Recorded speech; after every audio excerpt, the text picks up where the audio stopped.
And I see that as probably one of the biggest things I see in men is this spiritual passivity and refusing to be the head of the household and refusing to be the man. Hey guys, you're listening to the Reign in Life podcast, a movement for all men to rise up and take hold of their identities in Christ. Gentlemen, welcome to the Reign in Life podcast. I am joined by Mike Sehon. I said that right, correct? Sehon. Sehon. Yeah. You see, I got to check. But you heard Pastor Nick say it. Sehon, yeah. So maybe I'm just primed for it. That's all right. Mike, I think that Pastor Nick kind of gave me a quick rundown of what you've done, and you just sounded like a beast, like a warrior in the spirit. I love to hear what he said. It's all good stuff. Yeah. Just about you just being painted up like Rambo, going through the jungles. You were carrying an AK. Yeah. Is that true? Oh, man, I can't believe he told everybody that. Yeah, Mike, but we spent some time in the jungles, yeah. We want to hear about that, Mike. Real quick, though, if you had an entrance song, what is it? You're walking into a room. What's your entrance song? Oh, my entrance song. God, I never thought about anything like that.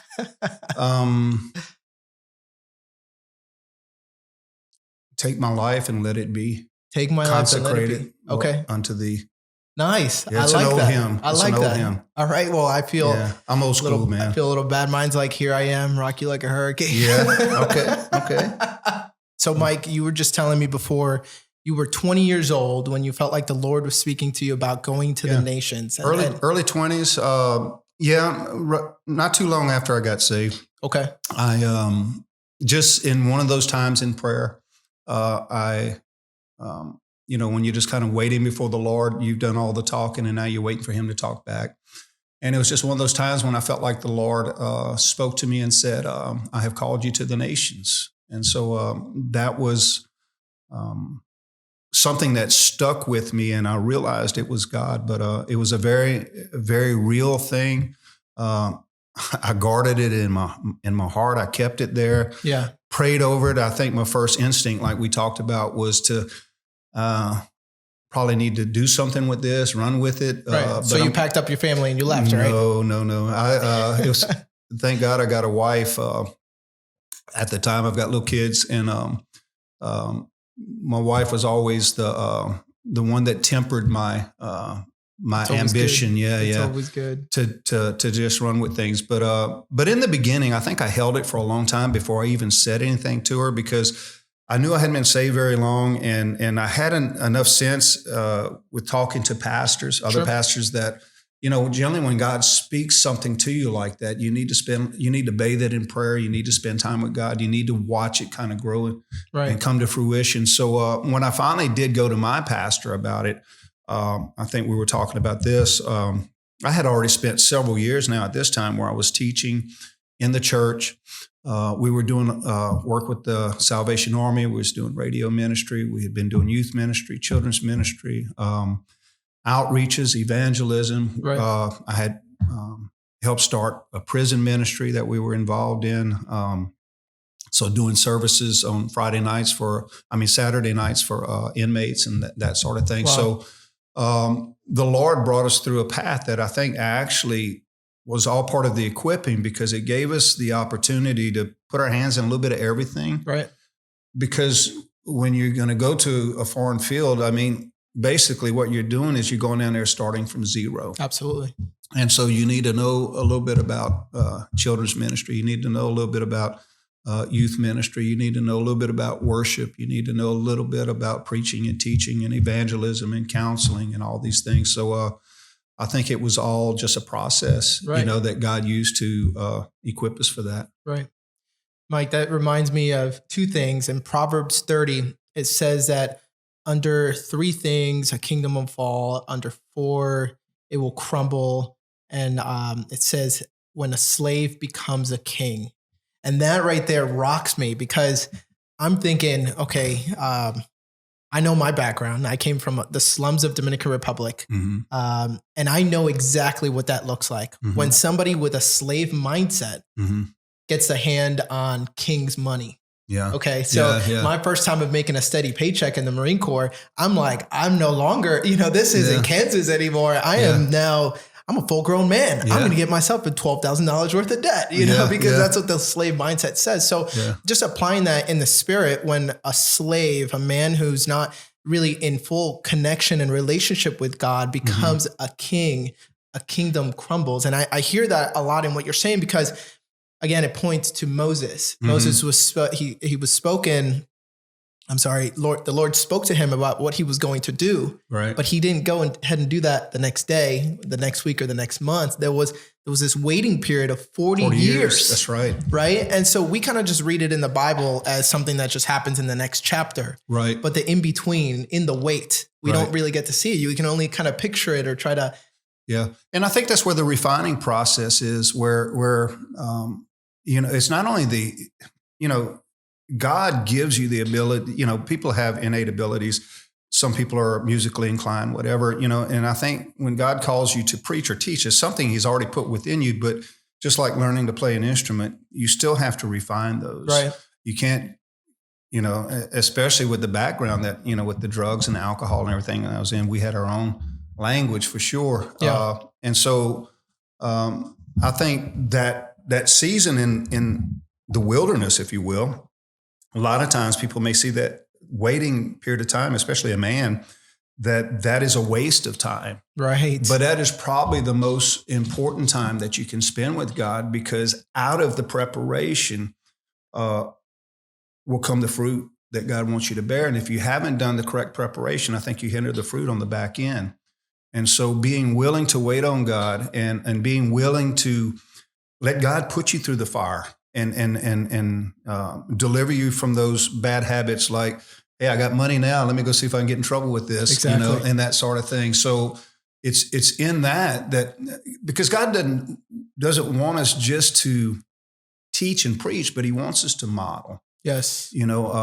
Especially as men. I think that's probably one of the biggest things men need, especially here in our nation now. No one knows what a man is supposed to look like anymore, because we, in our nation, hey, if you're 18, you're a man. Right. You can join the military. That's it, you don't have to get anybody else sign your papers for you. Figure it out. Yeah, you can go to the store, buy whatever you want, whether it's alcohol, cigarettes, anything. And so we just put an age on it. But even today in our meeting, we was talking about, Paul said that when I was a child, I spoke as a child, I thought as a child, and I did all these things. But when I became a man, he says, I put away childish things. And so there was a time of definite decision-making. Yes. And so I think a man becomes a man when he begins to assume responsibility.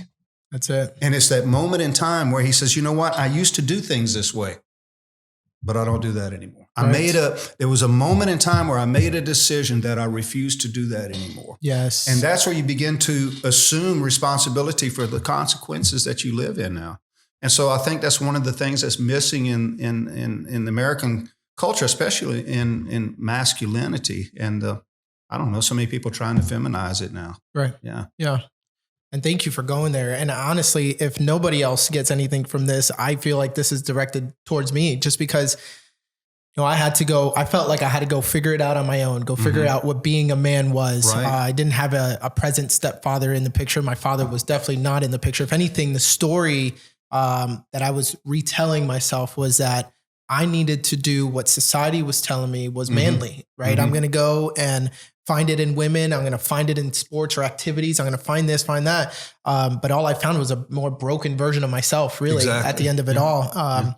But I hear you saying that when there's men around you that can show you the ways of a man, you're actually empowered to grow in the Lord. And I see that now as I surround myself with more godly men, because even, everything that you're speaking on about having to wait on the Lord, that is not something that comes to me naturally. Right. So I'm one of those guys that if I hear the Lord is speaking something, I'm like, visionary, let's do this. God, I don't want to be late. Right. I'm always thinking that now's the time.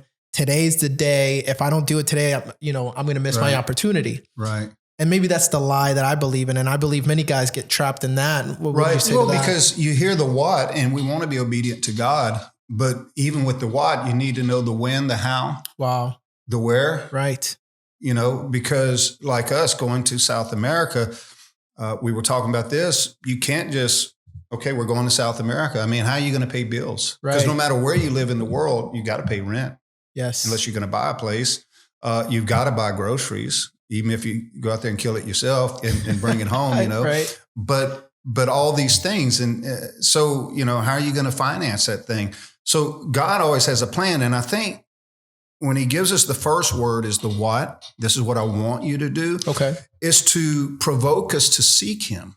Mm. So that we can say, okay, God, I'm in agreement. Yeah, let's do this. So how do I get started? What kind of resources do I need? Where do you want me to do this? I mean, just anywhere? Right. Or is there a specific place? And I think in that seeking is where God begins to say, okay, this is what I want you to do next. This is how we're going to do it. This is how you're going to prepare for it. To me, this is something God has taught me, is that preparation is the evidence that you believe God is going to do something. Yeah. If you're not willing to do the preparation, then that tells me your faith is not really all there. Yeah. Because you can talk about it forever and say, well, one day God's going to do this. I know when we were going to South America, for instance, there was another brother I knew. I'm not going to use his name or anything. This was a long time ago. Doesn't matter. But he said, great, man. God has called my wife and I to Scotland, I think it was at the time. And I said, man, that is awesome. So we talked and we fellowshipped and we went our separate ways. I had spent the next year traveling to different churches, different states in the United States, presenting our vision, raising support, finances, all the things that we thought we needed. And I happened to run into him, 6-8 months later in that 1 year process. And I saw him at a missions conference, man, and I was excited. Well, how you doing, man? How's Scotland? Yeah. I'm like, what's up? How's that going for you? Well, man, we're just waiting on God. And I'm like, well, didn't you tell me God called you? Yeah, so we're waiting on God. Well, I said, what are you doing to prepare for that? What have you done since then to demonstrate my actions, say I have faith in what God is going to do? Because that's what James talks about when he talks about faith in action. It's not that the actions do anything for us, but it's simply saying, God, I believe you enough to step out in this thing. Absolutely. So, I think that was a big thing for us. Kind of lost my train of thought there on everything we were talking about. But you talk about as a young man, you know, I think one of the biggest needs we have in America, or one of the biggest detriments we have to young males in our society, is what I call the absentee father. Sure. Because they're absent, doing their own things instead of being with their sons and daughters. But what has really gotten my attention even more is that I see it in the churches. Wow. Where dads basically turn the church, you know, this is church stuff, so mom, why don't you take care of that? Yeah. And they'll put it on the wife, they'll put it on the mom. And we were here, and you were here last night when we was doing the men thing, you know, and we was looking at Genesis, where we looked at Adam and Eve and what was going on there. And I was telling Pastor Nick that one of the things that I know that passage spoke to me was not just this, not just that they sinned in disobedience, but Adam was passive. It was his passivity, and instead of being, because he basically ceded his authority. Yes, is what he did. God had put him in charge. Yes, of the garden, of all the animals, even authority over his wife, and he ceded that. Yes, and I see that as probably one of the biggest things I see in men is this spiritual passivity. And refusing to be the head of the household and refusing to be the man and say, you know what, I'm going to take charge of my family. I'm going to make sure my kids get in church. I'm going to make sure they understand the Bible. We're going to talk about the Bible. Right. And being that kind of man and giving young men a foundation in their lives. And sure, it includes all the other things that men and sons should do together, the fishing, the camping, all the fun stuff. Right. But you can do all that and still neglect the most important. You know, the Gospel of Luke, Luke wrote, and he talks about Jesus. He grew in stature and wisdom and in favor with God. Right. And it talks about the three areas that men basically need to grow in. And, you know, the stature, the physical aspect, most of us like that because we like to work out. We like sports. We like activities. And so we don't really neglect that. And so you may be doing good on that end. But it also talks about the educational Yeah. I think men ought to become Renaissance men, where we're always learning something. So good. We're always reading books. I challenge men, read at least a book a month. Yeah. Grab a book. Here at Meet and Mentor, we've got books they can come check out. There's a plug for Jason and Lindsay. There you go. But you can check out a free book, but go to, learn something. Even if you don't want to do that as a career, be proficient in it. Learn about business, learn about history, learn about sciences, educate yourself. Be a Renaissance man, make an impact, make a difference in the lives of your kids and in your community. But it also says that he grew in favor with God. And so that's the most important one, is that as men, we need to grow spiritually, and see that never happens by itself. Right. It always happens when we choose intentionally that we're going to do this. Wow. I will read my Bible today. Do I feel like it? Not always. Yeah. But I know I need to. And so I'm going to read it regardless. I'm going to pray and spend time in God's presence, because I know when I am in his presence, that's where I get freedom from all these other things that want to try to tie me up. Yeah. And get me distracted or get me involved in stuff that really is not going to matter in 100 years from now anyway. Absolutely. Yeah. And so, to grow spiritually and to be and retake that authority that God has given us as men, and be the spiritual heads of our house, and be the ones to make sure that my kids know God, and that they're going to meet me there. Yes. I don't want to get into eternity and find out my kids don't meet me there. You know what I'm saying? And making the decisions that are needed in the household, and not sloughing it off on the wife. Right. So many men nowadays, they babysit, but they don't really parent. Mm. And so there's a huge difference. So anyway, I said all that to say this, is that's probably one of the biggest needs I see in our society today, is that men have basically sloughed off their responsibilities, and it has affected the next generation of young men coming up. Right. Am I talking too much? No, that's perfect. Okay. I love hearing this, right? This is just wisdom that you're passing on, and it's amazing. I'm grateful for it. This reminds me of a recent message that I was listening to, and I'm going to chop this up because I don't remember the specifics, but the idea of it is all the same. There was a problem that they were having in a park in Africa. I know the story. You know the story? Yeah, but they need to hear it. Would you be able to tell it a little bit better? Go ahead. And from what I understand, there was a population of elephants that was overpopulating for the area. So they needed to remove some of the elephants and put them in another area. Mm-hmm. Well, when they went to go hoist them up via helicopter, right? Because UPS doesn't have a way of shipping elephants. Elephants. So they were hoisting them up via helicopters. They noticed that the bigger males would break the slings. So what do? Let's try to, we got females. We got enough females. Okay, so now we've got the young ones. Hey, they notice up on the other place where we're relocating them to, there's enough males there and enough females, so we're okay. What ends up happening is a short time goes by and they realize that there is a spike in the death of other animals in the area that really has no connection to the elephants, until somebody realized that the young male elephants were attacking these animals. And so, do I have it correct so far? Awesome. Yeah. Doing a great job. They started to try to plan what is it that they're going to do, what's going to happen. They finally brought over some of the male elephants, the older male elephants from the first reservation, brought them to the second location. And those young males that were running amok, right? They didn't understand that this wasn't a natural prey for them, or that this wasn't a danger for them. Right. They shouldn't be attacking them.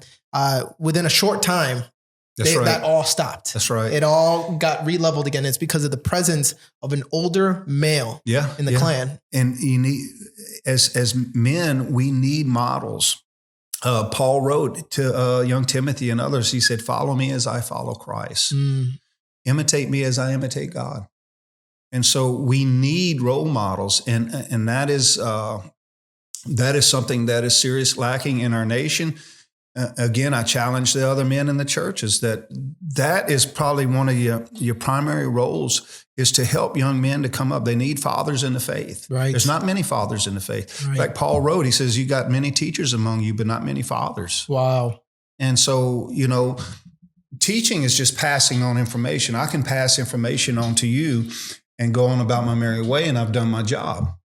But fathering is when I make sure you understand how that information is applied. Yes. and even walk with you to see that it's applied correctly. Right. And to give you counsel along the way and say, well, you got the general idea, but you might want to think about doing this. Yes. Or you might want to try this instead. Yeah. Because I see your heart's right in it. You're just kind of stumbling along. And so, anybody can be a teacher, because if you're teaching somebody something, it can be anything. You're just passing that information along. Yes. But we don't have many fathers. And I think that's something the church needs. I know even coming up in the faith, I didn't have many fathers in the faith that I really considered a father.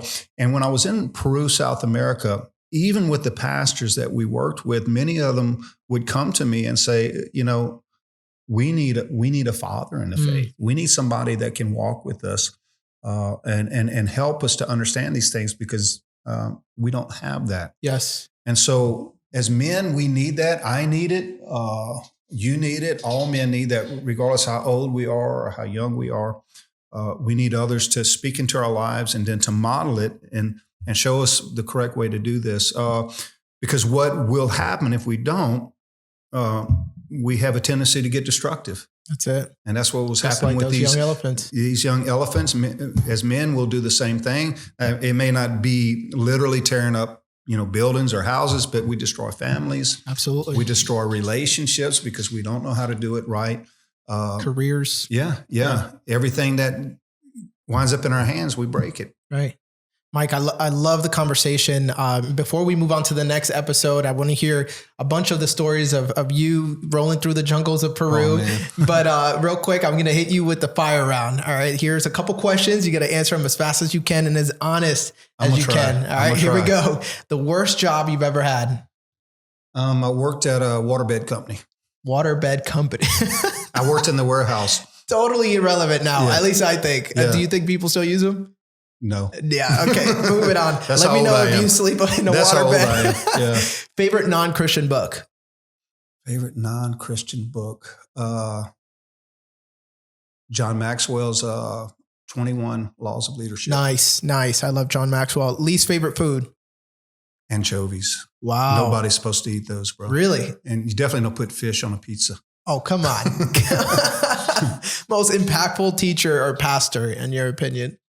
For me personally? Yes. John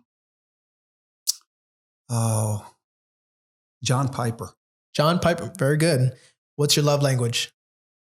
My love language is I like to give. Okay. I'm a giver. Nice. Yeah. Nice. And what is in your pocket? Keys. Any cash? No. Do you carry cash anymore? I keep $5 in my wallet. $5, right? Yeah, I've been trying. I really have tried. I'm like, I'm going to make it a habit to keep cash on me, and I just always end up spending it at Dunkin'. Yeah, I keep about $5 on me at any amount of time, but no change, just keys. Just keys. Yeah. All right. Well, Mike, thank you so much for joining us on this episode. This was amazing, just hearing everything you had to say about us needing those men, those godly figures in our lives to be able to lead us into our calling, into our passions, and whatever it is that the Lord is planting in our hearts. And in this next episode, I want to capture that thing that the Lord put on your heart in your early 20s that you actually didn't get to until you had preteens and then a younger son at that point. So with that, guys, thank you for watching. If you want to go ahead and check us out at ireininlife.com, there you'll be able to find more resources, podcast videos, and we'll meet you there. Let's continue the conversation. Thanks for watching. Guys, thank you so much for tuning in. We hope that you enjoyed this episode of the Reign in Life podcast. Let's continue the conversation over at ireininlife.com. There you'll find videos, podcast episodes, and other resources that will help you reign in life. Until then, continue to march.